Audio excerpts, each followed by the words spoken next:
Recuerde que sí, el cuerpo se mueve, sale de su condición de reposo y la velocidad es mayor. La velocidad inicial obviamente es cero. Entonces ya cuando hay una diferencia de velocidades en un intervalo de tiempo, estamos hablando de aceleración. Creo que ayer también se trabajó lo que era la tercera ley, donde se mencionaba que si está una fuerza, aparece otra de igual magnitud en sentido contrario. Y eso permitía que las cosas o los objetos se mantuvieran en equilibrio. También apareció un video ahí que permitía que usted viera cómo ocurren los fenómenos en forma animada de la tercera ley. Se trabajó el concepto de peso, que creo que lo asociamos con aquella fuerza que ejerce un cuerpo sobre otro. Y las preguntas surgieron en relación a si la masa se mantiene. Y la verdad es que la masa se mantiene. Si nosotros estamos en un lugar distinto, nuestra peso sí va a cambiar, pero la masa se va a mantener, a menos que nos pongamos a dieta. Después también hablamos un poco sobre los diagramas de fuerza. Trabajamos la ley de gravitación universal, que es otra derivación de Isaac Newton, que fue muy buen matemático y muy buen físico. Eh, Se trabajó una animación de lo que era la gravitación universal en relación al Sol y la Tierra, en relación Sol, Tierra, Luna, y un satélite artificial. Creo que se le dejó un ejercicio ahí para que usted lo trabajara. También tenemos la cantidad de movimiento, que es un concepto que pocas veces se estudia en detalle en física, sino que solo se resuelven las ecuaciones, pero que tienen relación muy importante principalmente en choques y en colisiones, si es una colisión, principalmente para resolver problemas de tránsito, siempre y cuando sea bien legal. Después trabajamos en el concepto de energía y creo que mencionamos la que ya habíamos dicho como energía cinética, la energía potencial y la idea de energía interna, que eso lo dijimos en relación a un cuerpo particular donde hay entrada de energía y entrada de materia. Así como me lo menciona ahí, en un sistema donde tiene esas tres condiciones de energía. Vimos una animación sobre lo que es la energía cinética, donde un patinador manifiesta, se mueve a través de una pista donde su energía potencial aumenta y también disminuye al ir ocurriendo el movimiento a través de la pista. Creo que eso lo trabajamos, el concepto de lo que es la energía gravitatoria también. Las colisiones, que se utiliza mucho en los choques, y los que han jugado billar y los que han jugado ping pong y los que han jugado cualquier deporte ven que si hay un objeto siempre se le da un impulso y ocurre transferencia de energía. Y si los dos cuerpos se siguen moviendo, pues la conservación del momento se da y las velocidades de cada uno también cambian. Ahí aparecen otros ejemplos, tanto un astronauta como un golpe con una raqueta y una pelota de tenis. Principios de conservación de energía que nosotros en su clase de física de colegio creo que lo debió haber estudiado como el teorema trabajo-energía, donde menciona que la sumatoria de las energías se mantienen, pero si se hace trabajo, la sumatoria de la energía interna, la energía potencial y el trabajo también son una constante. Eso no lo vamos a abordar a profundidad aquí. Y ahora vamos a trabajar el concepto de termodinámica, que creo que ahí nos quedamos exactamente ayer y mencionamos de que la energía se manifiesta, y aquí como hay agua mucho, diciendo de que hay mucho calor. Y esa es que hay mucha radiación que nosotros nos queda y percibimos como calor. Pero una de las variables que se miden en nuestro medio es la temperatura. Si nosotros leemos el concepto de temperatura, lo único que podemos decir es grado de calidez o frialdad del cuerpo. O comúnmente nosotros decimos, este lado o está caliente. Entonces, eso es lo único que nos puede decir la idea de temperatura. Ahora, esa variable se mide a través de instrumentos que son los termómetros. ¿Aló? Entonces, así como está ahí, un termómetro es una forma de medir la temperatura de un sistema. Cuando usted tiene fiebre, le usan un termómetro para ver si usted tiene alguna temperatura mayor con respecto al estándar, que es más o menos 37 grados, la temperatura humana. Pero aquí menciona algo muy importante, las características en que se basa el diseño de termómetros. Y una de ellas, fíjese bien, es el volumen de un líquido. El hecho de que un líquido se pueda dilatar a causa de aplicarle energía, eso nos permite determinar cómo cambia la temperatura, y es una forma de determinar los valores de temperatura de los cuerpos. Las dimensiones también, las dimensiones de un sólido. La dilatación. Si un cuerpo se dilata por agregarle calor, es una forma que permite determinar también la temperatura. Y al enfriarse, al quitarle energía a través de bajarle la temperatura, y se logra medir producto de que las dimensiones del objeto cambian. La presión de un gas a volumen constante.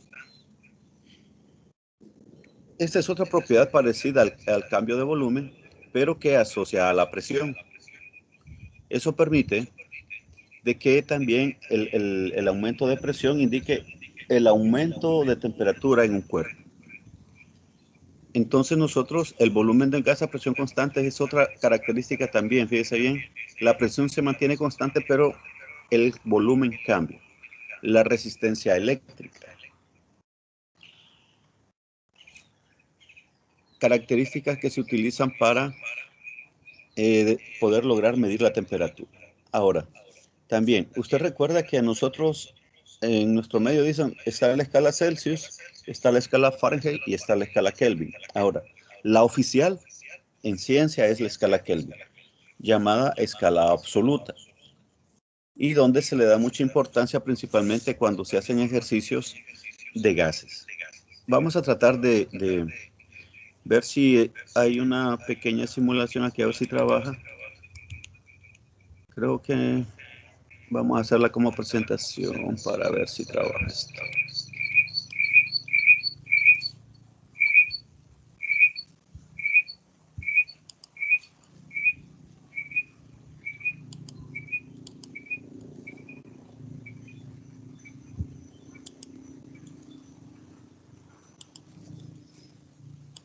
Bueno, no trabaja. Algún momento tendremos que sacarla de otra.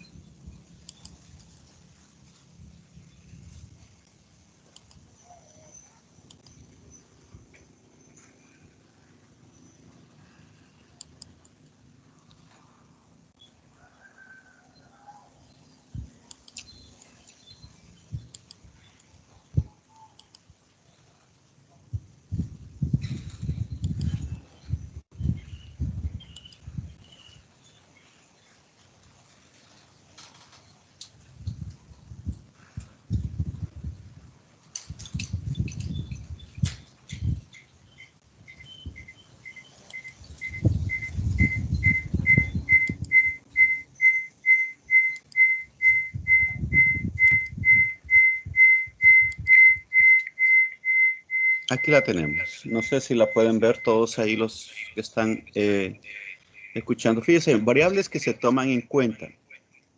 Aquí en este dispositivo que aparece tenemos temperatura, y la escala referida es Kelvin. Tenemos la medida de la presión que está en atmósferas, y tenemos el agregado de... Esta lo vamos a usar más adelante para ilustrar gases ideales. Veamos que la idea aquí es representar que si agregamos calor a una sustancia,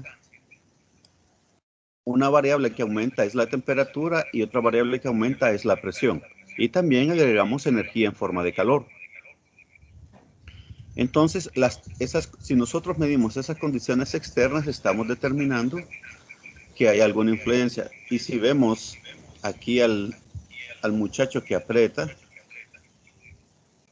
que mantiene el volumen constante. Si lo cambiamos, miren, no sé si todos lo están viendo, la presión disminuyó y también la temperatura.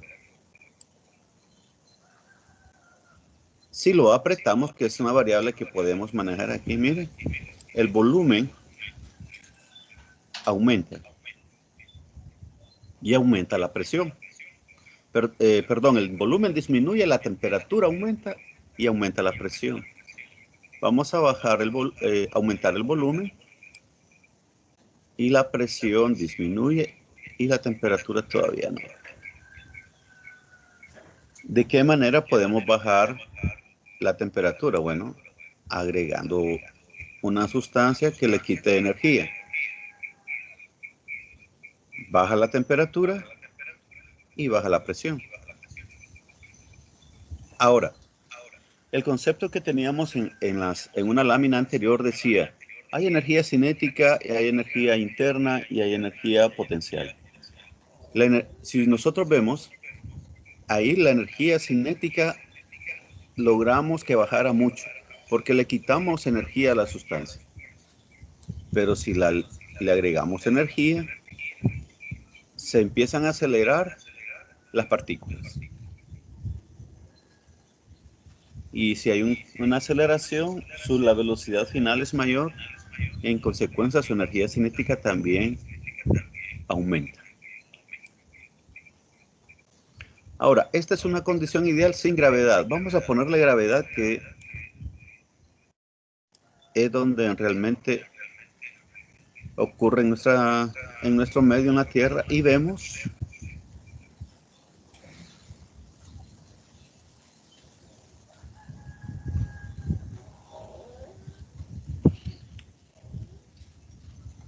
ahí se le aplicó un poco de gravedad aquí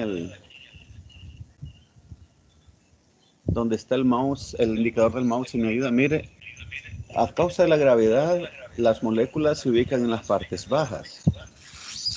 Algo parecido a lo que le sucede a nuestra atmósfera. Si aumentamos la gravedad,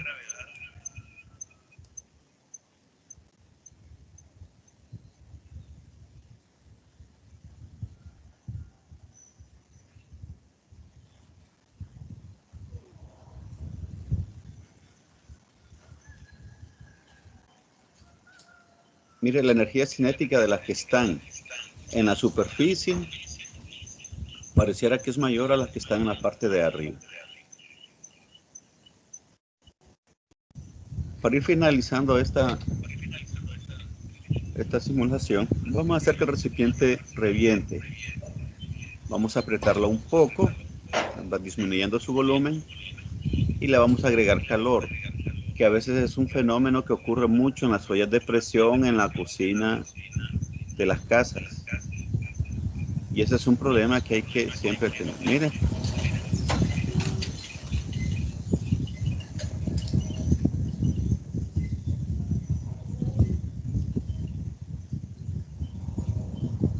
Eso ocurre muchas veces en las ollas de presión cuando la válvula de seguridad no trabaja y el recipiente está en la estufa y revienta todo. Entonces toda la sopa queda en el techo y es muy peligroso el quemarse por el hecho de que sale líquido y sale gas muy caliente. Bien. Vamos a detener eso. Vamos a compartir ahora la presentación para regresar. Entonces tenemos, les decía, temperatura y las variables que se consideran. El volumen, el cambio de dimensión del sólido, el volumen, si cambia y cambia la presión también, o a volumen constante, porque aquí en el inciso 3 y el 4 es lo que manifiesta. Bien, vamos a la siguiente lámina, que es el concepto de calor. El calor es una manifestación de energía y que esa energía se puede transferir. De lo contrario, las estufas no servirían. ¿Por qué razón? Porque usted pone un recipiente en la estufa y mueve la perilla, porque usted sabe que ese dispositivo le va a generar calor y va a pasar al recipiente y va a hacer cocinar sus alimentos. Es la misma idea de cuando nuestra gente hace las cosas en la hornilla. Enciende la leña y ese calor pasa al comal o pasa directamente al recipiente. Es el mismo principio. Y si lo vemos de algún tipo de forma de transferencia de energía, usted puede verlo en los microondas, donde usted enciende su aparato y hay un dispositivo al interior que le genera una frecuencia que hace que alguna partícula dentro de los alimentos vibre y eso le genera calor. Por eso es que nosotros podemos calentar nuestros alimentos en un microondas. Ahora, ese calor, en el caso de los sistemas, tiene relación con la masa del cuerpo. Tiene relación con características particulares del mismo cuerpo. Y también ese calor tiene relación con el cambio de temperatura que se dé. Porque no es lo mismo calentar agua que calentar un metal, donde la absorción de calor del metal es más rápida y lo transfiere más rápido al agua. Entonces ahí viene un concepto de calor específico. Aquí menciona algunas unidades de calor, menciona algunas, cómo fue cambiando la idea de calor. Le decía, fue fluido místico, calórico. Y en aquel momento no había una definición muy clara de lo que era calor. Y después se pasó a la caloría, donde la definición de caloría es la cantidad de energía necesaria para elevar la temperatura de un gramo de agua, de 14.5 grados a 15.1 grados. Fíjense que aquí le menciona condiciones para establecer esa medida de calor en la caloría que se menciona allí, que es la masa del objeto, en este caso la sustancia agua, y el intervalo de temperatura. Aunque es 1 grado Celsius, menciona de dónde a dónde. 14.5 a 15.5. Entonces, ahí creo que debió faltar a mi percepción personal también la presión, porque la presión influye en los cambios de temperatura, en la cantidad de calor que se puede absorber. Bien, otra unidad es la unidad británica, térmica británica, que es la cantidad de energía que se transfiere para elevar la temperatura de 1 libra de agua de 63 Fahrenheit a 64 Fahrenheit. Fíjense bien que el concepto sigue siendo el mismo, lo único que cambió es la cantidad de masa y la escala que utilizaran. Ahora, igual que en la energía cinética, igual que en el trabajo, igual que en la energía potencial, en la energía interna, la unidad oficial de energía es el joules. En el sistema internacional usted va a encontrar la unidad como joules. Ahora, ¿hay equivalentes? Con la caloría sí, y la podemos ver en la parte inferior. Una caloría igual a 4.186 joules. Equivalencia que se puede utilizar para hacer los ejercicios que uno hace en las clases o puede utilizar la solución de problemas. En la siguiente lámina aparecen algunos calores específicos de algunas sustancias. Y está en las dos unidades. Veamos que en la sustancia sólida aluminio, el calor específico es 900 joules por kilogramos por grado Celsius. ¿Qué quiere decir? Que para provocar el cambio de 1 grado en 1 kilogramo de aluminio se necesitan 900 joules. Aquí aparece a la par la conversión en calorías sobre gramo. Miren, 0.215 calorías por gramo por grado Celsius. Veamos al berilio. Para provocar un cambio de 1 grado en 1 kilogramo de berilio se necesita 1830 joules. Si vemos al cadmio, 230, cobre 387, el germanio 322, el oro, miren, 129. 129, ¿qué quiere decir? Que con poca energía nosotros podemos provocar ese cambio, pero también eso nos lleva a otra situación, que con poca energía también podemos fundirlo. Y vemos al plomo, el plomo 128. Con poca energía nosotros podemos ir derritiendo al plomo. Por esa razón, esas sustancias se derriten con facilidad o se funden con facilidad. Veamos al lado derecho. Aquí hay unas sustancias sólidas como el hielo, pero también más adelante creo que está el agua en estado líquido. Veamos el hielo, condición, mire, a -5 grados. El hielo, que es agua congelada, para derretir 1 kilogramo de agua, para hacer ese cambio, necesitamos 2090 joules. Y si vamos abajo, el agua que está a 15 grados Celsius, miren, para hacer un cambio de 1 grado, necesitamos 4186 joules, una gran cantidad de energía.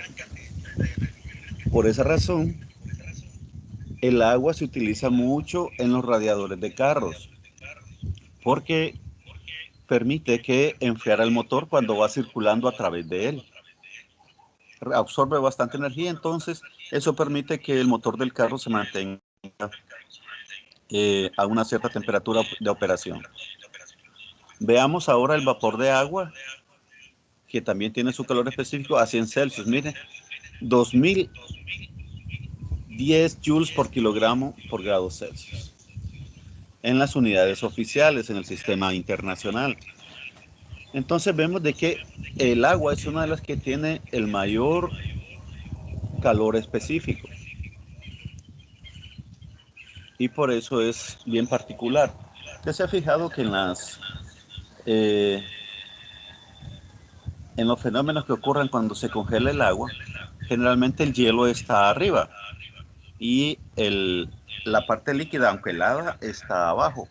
Eso permite que muchos organismos puedan vivir, porque si se congela todo el agua de abajo hacia arriba, lo que hace es eliminar a aquellos animales que tienen la condición de vivir dentro de ella.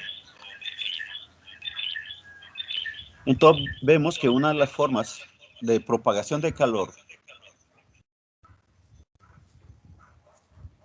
miren, las que se han trabajado siempre y que uno ha visto de alguna manera en el diario vivir, es cuando se calientan los objetos y el otro extremo también se calienta. Entonces eso permite el calentamiento y conducción y llevar la energía como a través de la conducción. Y eso es lo que sucede cuando se ponen las cosas en una estufa. Aquí hay una explicación un poco más científica.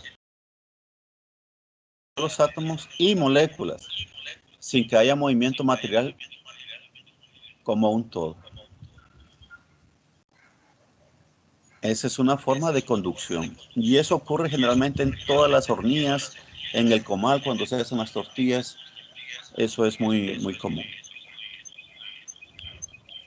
Ahora, se pueden tener aislantes y todos hemos vivido la experiencia de por lo menos tener un termo y llevar comida caliente en el termo y bebidas calientes. O otros dicen, vamos a llevar una hielera, donde la idea es mantener siempre en una mayor cantidad de tiempo esas sustancias o lo que llevamos dentro a temperaturas frías. Y por esa razón también usamos suéteres, chumpas, gorros, pantalones gruesos calientes o botas calientes para mantenernos calientes y que sirva de aislante. Eso quiere decir que hay materiales que no pasan el calor, o la transmisión del calor de ellos es muy baja. Y el principio en la ropa es el principio en los termos, principio en las neveras. Y aparece una tabla de transmisión de calor, de potencia con respecto a la transferencia de energía. Ahora, todos nos gusta estar en lugares donde están con aire acondicionado. En otros lugares utilizan lo contrario, utilizan un dispositivo que caliente el aire. Y eso hace de que el aire se mueve. Uno de los principios es que el aire caliente sube y el frío baja. Y ese proceso de circulación permite de que con el tiempo el interior del lugar donde se esté se mantenga a cierta temperatura. Lo mismo sucede en la Tierra, en el proceso de las capas internas para poder mantener un cierto equilibrio, la convección del material. El siguiente, ustedes que han estado en la playa ven ese fenómeno, que en la parte de la playa es un poco caliente, pero usted pasa al sector de donde está la playa, exactamente donde hay agua, entonces la temperatura cambia un poco. Eso sí lo hace en el día, pero si lo hace en la noche, es al revés. En el lado de la playa está un poquito frío y se pasa al agua, la temperatura está un poquito, uno dice está un poco diferente esto. Entonces uno elige el dónde estar, pero eso permite un cierto equilibrio permanente. Usted incluso ha vivido en Comayagua, que en la noche es frío básicamente y en el día es un calor que se siente y la temperatura es un poco alta. Medición de la temperatura. Hablamos hace rato de las escalas y la que más se ha usado generalmente en el colegio es la escala Celsius y la escala Fahrenheit. Y hay una relación ahí entre ellas. Algo muy importante es que las dos son ecuaciones lineales. Si usted grafica varios pares ordenados de la temperatura Fahrenheit y la temperatura Celsius, le va a dar una línea recta.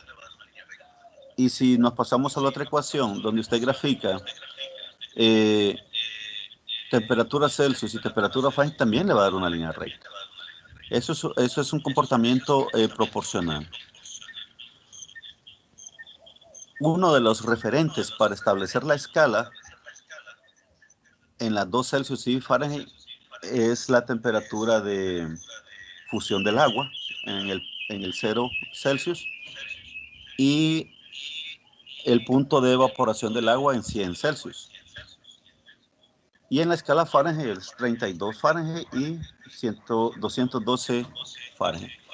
Si hacer la deducción de esas ecuaciones parten de ese principio de establecer punto de inicio y punto de final en cada una de las escalas. Y el agua es el referente como sustancia. Pero fíjese bien, aquí hace una aclaración muy importante, que dice que la presión debe ser a una atmósfera. Esas son las condiciones ideales para la medición, porque en la medida que nosotros vamos subiendo, si usted hierve agua en una montaña, va a hervir no a 100 grados, que es a una atmósfera, esa temperatura es la que hierve a una atmósfera, sino que va a hervir a una temperatura más baja. Voy a decir un número, tal vez aquí en Comayagua hemos probado que hierve a 96, en la montaña como a 95. Entonces, esa pequeña variación es producto de que va cambiando la presión. Por eso aquí, si usted ve la lámina, la condición que establecen es a una atmósfera de presión. Proceso de radiación.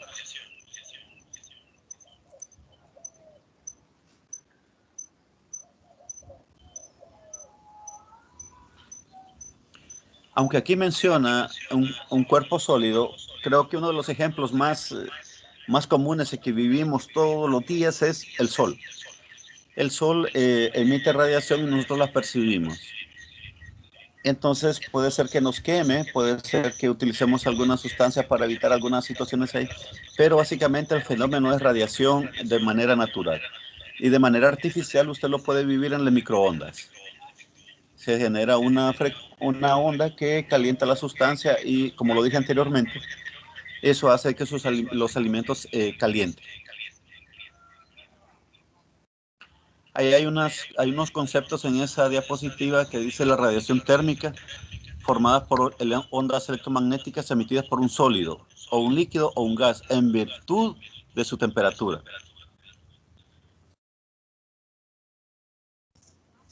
La emisividad es una medida de la capacidad de un cuerpo para absorber o emitir radiación térmica. ¿Cómo se propaga? Es lo que hay que ver. Ahora, vamos a trabajar más o menos 1 hora y vamos a trabajar con gases. Este tema usted también lo ha visto en sus estudios de física del colegio. Y a la primera ecuaciones que aparecen ahí, algunos le llaman la ecuación combinada de los gases, donde solo se maneja presión, que las unidades de presión, si usted recuerda, está el Pascal en el sistema internacional, atmósfera, está el bar y torr, que se utiliza mucho en química. Pero oficialmente la unidad de presión es el Pascal. El volumen, que en el sistema internacional la unidad oficial es el metro cúbico, y generalmente a veces se relaciona con los litros, pero sabiendo de que un metro cúbico es equivalente a 1000 litros. Y la temperatura, que en el caso de los gases se maneja la escala absoluta, que es el Kelvin. En la ecuación inferior relaciona la masa del cuerpo. Entonces eso permite ya ir relacionando. Sí, yo estoy escuchando también un rebote, así como lo mencionan ahí, pero creo que no molesta para ustedes. ¿Aló? ¿No les molesta? Bien, vamos a continuar. ¿Estoy hablando solo o no? Que no les molesta, dije. Ah, bueno, no les molesta. Sí, No, estoy escuchando también un rebote. no molesta. Entonces, la situación es que en la siguiente ecuación aparece la masa, además de las 3 variables de presión, volumen y temperatura. Y otra condición que creo que lo mencionamos ayer, es que en todas las ecuaciones aparece un igual. El igual lo que establece es que si cambia una variable, otra variable al otro lado del igual debe cambiar para mantener siempre la igualdad. Porque en matemáticas y en física generalmente quienes mandan son los signos. Bien. La ley del gas ideal. En la ecuación anterior se había mencionado la masa, pero aquí aparece otra, que es N. N es el número de moles, que es usted cuando estudió su clase de física, lo recuerda que tenía relación con la masa de la sustancia y su peso molecular. Eso daba el número de moles de la sustancia que estaba trabajando, principalmente si es gas. Y también tenemos la constante universal de los gases, que esa constante surge de usar una mol como variable, una atmósfera de presión, 273 Kelvin y 22.4 litros como volumen. Entonces esa constante se puede obtener también y se define. De aquí en adelante, la siguiente lámina va a ser un repaso de lo de ayer, porque creo ayer no trabajamos ecuaciones. En esta parte vamos a trabajar un poco de ecuaciones solo como recordatorio de lo que usted ha estudiado en sus clases de física. Fíjese bien que recuerda trabajo en su clase la suma de vectores. Y uno de los principios básicos de la suma de vectores es que usted debía conocer las componentes en X de todos los vectores. Por eso aparece aquí la ecuación Rx es igual a la componente AX del vector, que ahí lo tenemos, la componente Bx del vector y la componente Cx del vector. Esa suma es la que le da la componente en X de la resultante. Y el mismo concepto se aplica a las componentes en Y. La sumatoria de los componentes en Y de los vectores nos va a dar la componente en Y de la resultante. Ese concepto no debemos olvidarlo nunca. Y algo muy importante es que una vez que ya tenemos las componentes de la resultante, la componente X de la resultante, la componente Y de la resultante, necesitamos encontrar la magnitud de esa resultante. Y ahí aplicamos el teorema de Pitágoras, que es la otra ecuación que aparece ahí al final, que es Rx al cuadrado más Ry al cuadrado, y aparece la raíz. Eso nos da la magnitud. Pero un vector tiene también su dirección, y eso está dado principalmente por el ángulo. Ahí aparece en la ecuación del lado inferior derecho, tangente del ángulo es igual a la componente en Y sobre la componente en X de la resultante. Ahora, pero para saber el ángulo, usted recuerda de su clase que hay que sacarle tangente inversa. Entonces el ángulo debe ser igual a tangente inversa de la razón de la componente en Y sobre la componente en X. Eso usted lo recuerda de su clase de su física. En los diagramas de cuerpo libre, pero algo muy importante, va relacionado también con los conceptos de los vectores. Ahí hay un dibujo y hay un diagrama.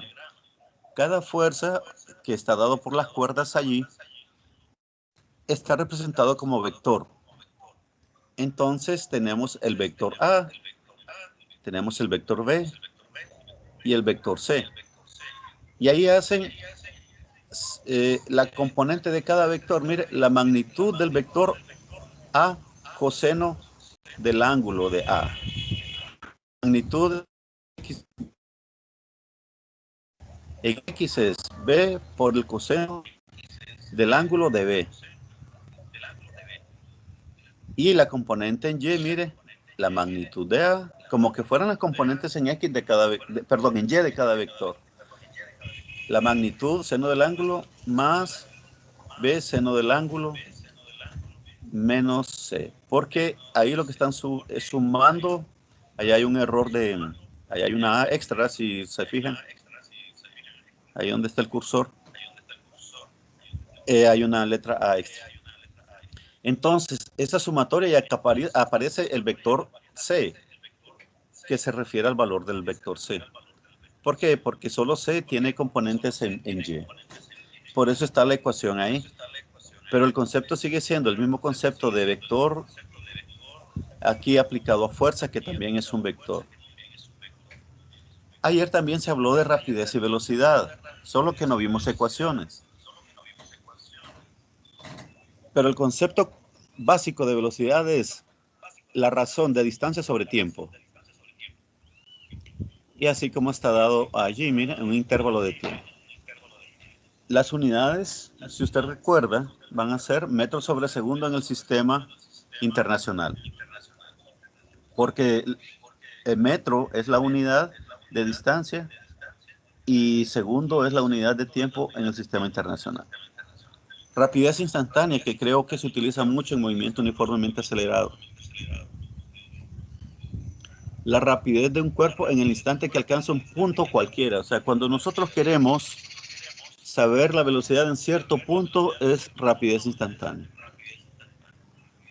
Y la otra es velocidad instantánea. Pareciera que son lo mismo. ¿Cuál será la diferencia entre ellas dos? Entre rapidez instantánea y velocidad instantánea. Si alguien me ayuda.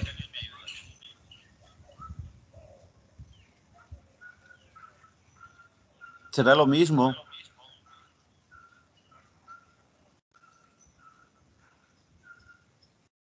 Será Pareciera. magnitud Diga. vectorial. Diga. Será la magnitud vectorial y el cambio de posición. Pareciera que el concepto es el mismo, pero uno es rapidez y velocidad. La única diferencia, y recuerde que es el concepto de matemáticas que se aplica, es que la rapidez siempre va a ser positiva, a razón de que es el valor absoluto de la velocidad. La rapidez siempre se va a tomar como número positivo porque se le aplica el valor absoluto de la velocidad. Ahora, la velocidad puede ser negativa o puede ser positiva. Pero si usted se fija, el concepto casi es el mismo.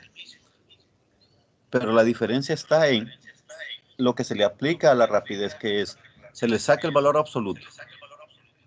Y eso, a ese resultado de sacarle valor absoluto a la velocidad, se le llama rapidez. Las ecuaciones que ustedes recuerdan en sus clases, creo que todas esas usted las vio y resolvió muchos ejercicios con eso para movimientos con que necesitamos encontrar la aceleración.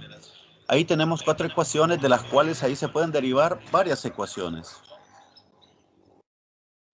Ahora, esa ecuación es para un movimiento horizontales, pero recuerde también que está el movimiento vertical.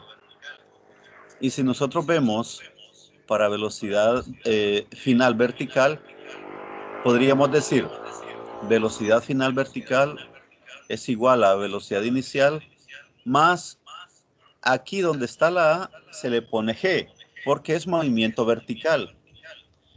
Entonces la ecuación queda, velocidad final va a ser igual a velocidad inicial más G por T. En la otra ecuación que está en la parte de abajo, igual. Que en este caso dice una S, en algunos aparece una distancia, otros aparece una Y. Esa nomenclatura es un poco arbitraria, pero generalmente se refiere a la distancia. Y la distancia va a ser igual a la velocidad inicial en T más un medio de A por T al cuadrado.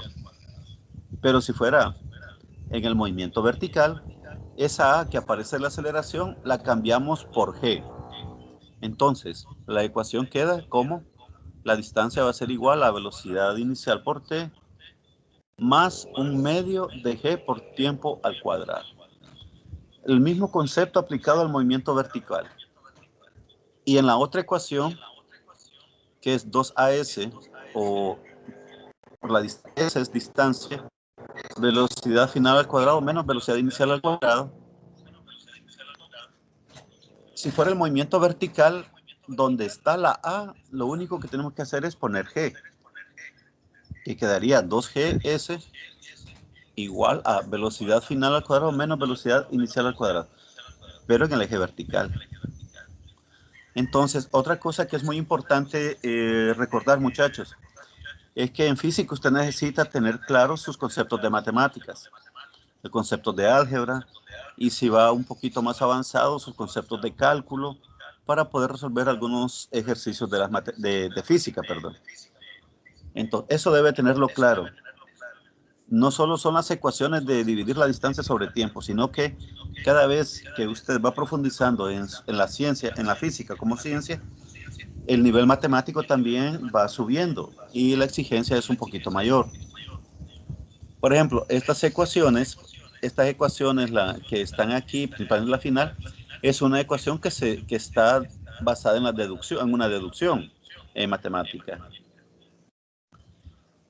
Ayer también se trabajó energía cinética, solo que en el simulador se vio al patinador que se movía, pero también la energía cinética se puede asociar con la fuerza que se le aplica a un cuerpo y el cambio de velocidad que se le da. Si vemos ahí dice el trabajo de una fuerza externa sobre un cuerpo es igual al cambio de energía cinética del cuerpo. Está relacionando trabajo y está relacionando el cambio de la energía cinética del cuerpo. Trabajo de una fuerza externa resultante sobre un cuerpo es igual al cambio de energía cinética. Teorema trabajo-energía. Y en el lado derecho dice energía potencial es la energía que posee el sistema en virtud de su posición. Por esa razón, nosotros cuando clavamos un clavo necesitamos levantar un martillo para que en el momento que está un poco elevado y pegue en la cabeza del clavo, penetre en la superficie que queremos clavar. Y ahí hay una figura que ilustra ese proceso. Creo que hasta aquí, para ir aclarando dudas, yo necesito a estas alturas, porque la presentación aquí termina, Si usted tiene alguna pregunta.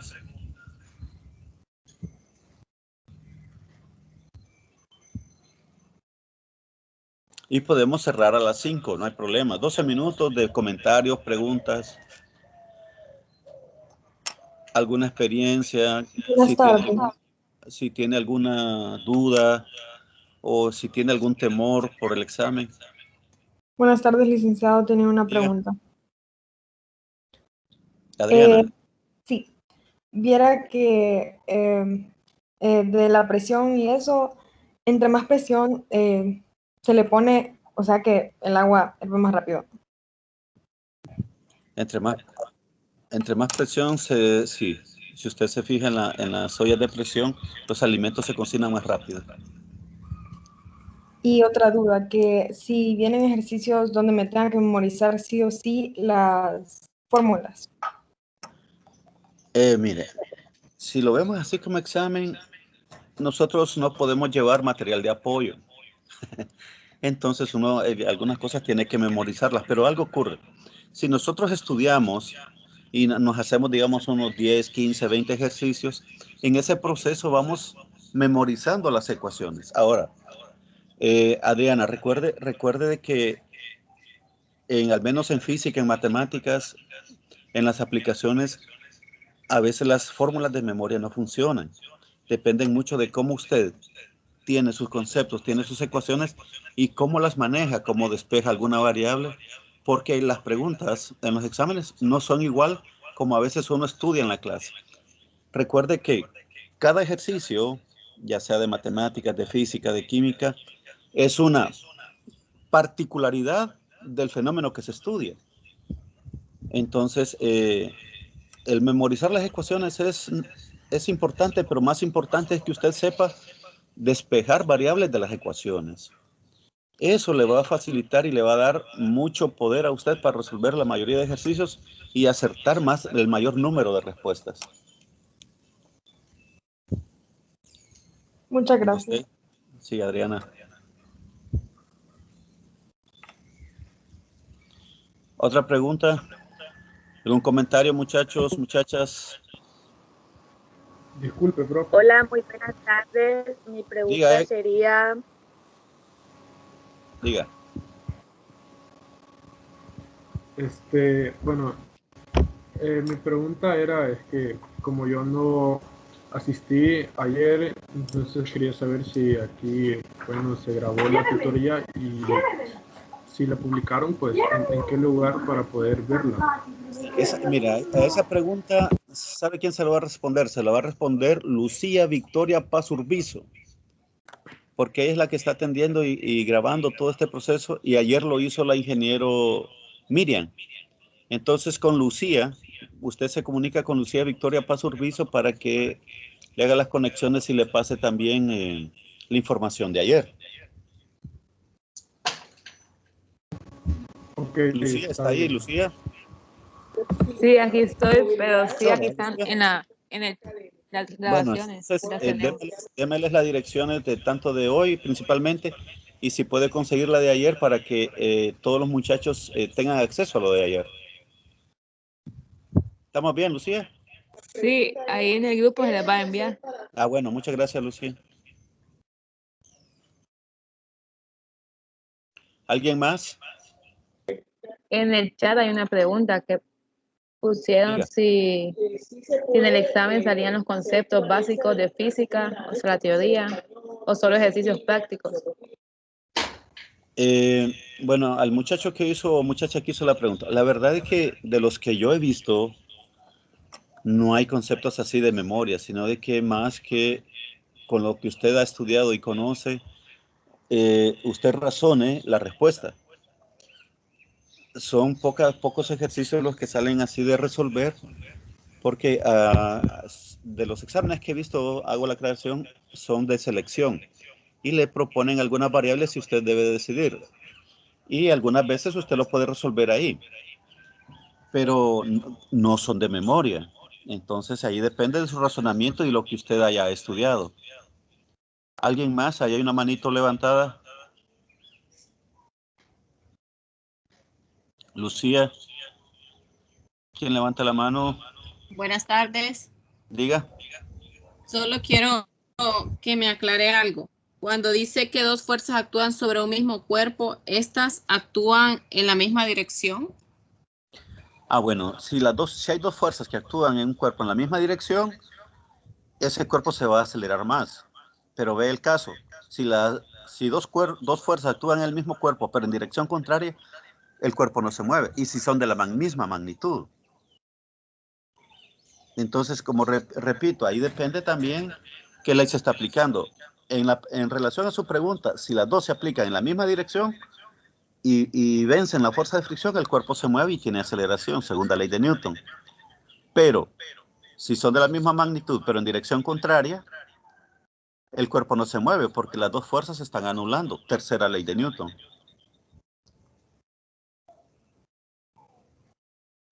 Incluso se aplicaría la primera porque la sumatoria de las fuerzas es igual a cero. Mantiene su condición de inercia.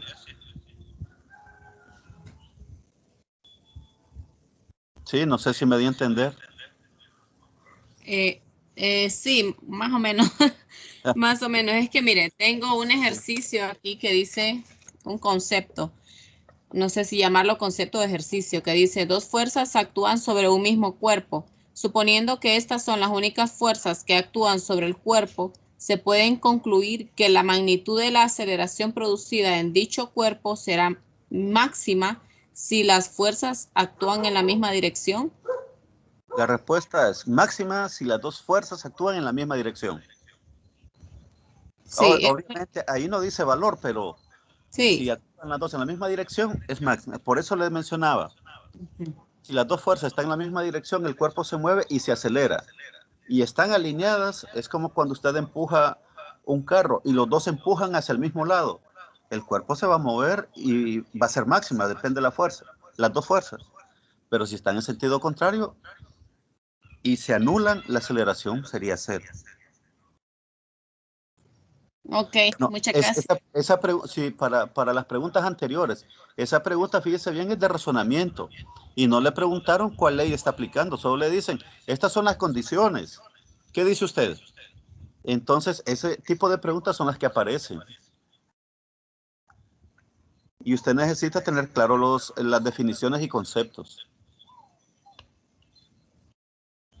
Sí, por eso le preguntaba, porque aquí hay otras posibles respuestas que dicen que son mutuamente perpendiculares o actúan en direcciones opuestas o son neutrales. Entonces, No, se pero supone que la...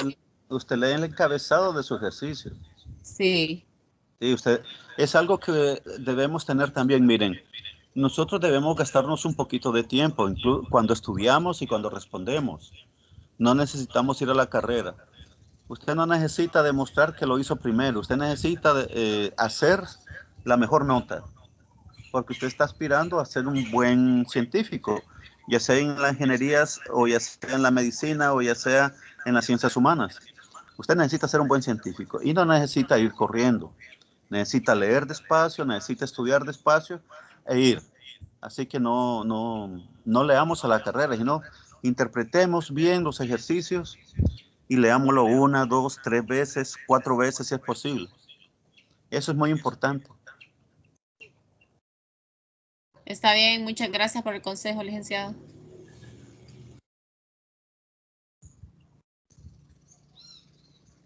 ¿Alguien más? Hola, buenas tardes. Mi pregunta Edsel, es diga. energía potencial, ¿no? Usted explicó ayer que la Tierra gira alrededor del Sol los 365 días, pero cuando pasa en los 366 días, eso quiere decir que la Tierra va a girar un día más para llegar a los 366 días. La verdad es que la medición del año no es tan precisa, no es tan precisa. Entonces, el calendario es el que acomodan para decir los años bisiestos que le llaman en los calendarios. Esos calendarios son los que los acomodan para compensar ese desplazamiento. Pero la Tierra siempre va a estar feliz dando vueltas alrededor del Sol y no va a ser 365 días ni 366. Ella va a estar feliz siempre en su trayectoria casi haciendo el mismo tiempo. O sea, ya el ajuste de calendarios es asunto humano, de los años bisiestos y todas esas cosas. Muchas gracias. Claro, Hetzel. ¿Alguien más, muchachos? Disculpe, profe. Dígale, escuchamos. En torno a la compañera que está grabando la tutoría, ¿me podía facilitar un número para que me pueda enviar la tutoría de ayer? Se escuchó Lucía Victoria Paz Urbizo. ¿Escuchó, Lucía? No, no es como dijo. ¿Puede No escuché repetirle? bien. Que si me puede facilitar el número para escribirle y me puede enviar la tutoría de ayer. Aquí en el chat está la grabación de los otros días. No sé si ahí sale que está guardada. Pero yo creo que en el grupo vi su número, entonces ahí me la mando. Ya, está bien. Profe. Diga, otra, muchachos, ¿alguna curiosidad? Miren, Sí, ustedes deben estar tranquilos a sus exámenes. Recuerde que el compañero de lado también está nervioso, así que no le pase sus nervios. Tranquilos, recuerde que viene a la mejor universidad de Honduras y ustedes son buenos aspirantes para la universidad, así que tranquilos, lleguen en paz, resuelvan y hay que echarle ganas.